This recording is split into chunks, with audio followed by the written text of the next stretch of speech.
This is TWiT.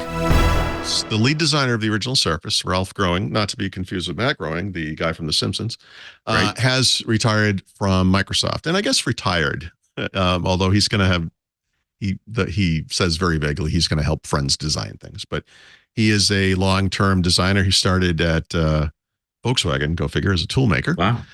Worked at Frog Design, which is that legendary design company in California that did a lot of work with Apple back in the day.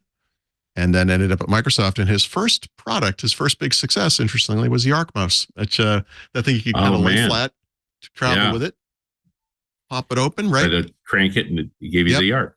Great device. It was, aside from being non-ergonomic, the only issue I had with the Arc mouse was that the sound you made when you crushed it flat was like, it was like when you crack open a lobster's back. Yeah. And it always made me like, ooh, like I always felt like I was breaking something, but it remains a great idea. They still sell it. And I will say the Surface, the classic Surface, tablet 2-in-1 form factor, formalized a new PC form factor in a way that hadn't happened since the MacBook Air, frankly. Nice. Right.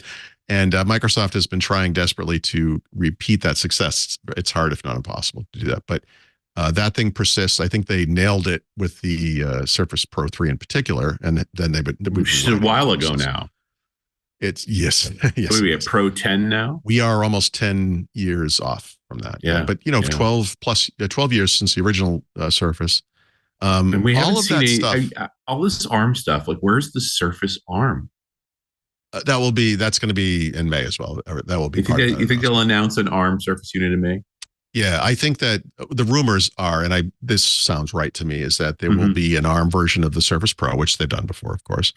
Originally Surface Pro X, and then Surface Pro 9 came right in both versions. Yeah. But to me, the big deal is going to be if and when and I think they will, the Surface laptop as well, right? 15-inch Surface laptop with an ARM chip in it. Love it. Yeah. Should be amazing. This will solve the hot bagging problem. I'll tell you that. So I can't wait. Yeah.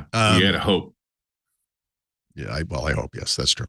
Anyway, Ralph is a super, super sweet, nice guy.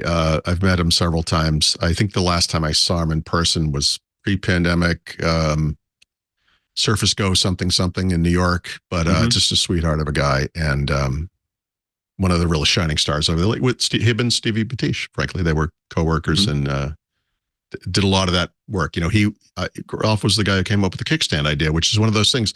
Say what you will about Surface and tablets and all that stuff, but once you experience a kickstand on a tablet like that, you can't not have one.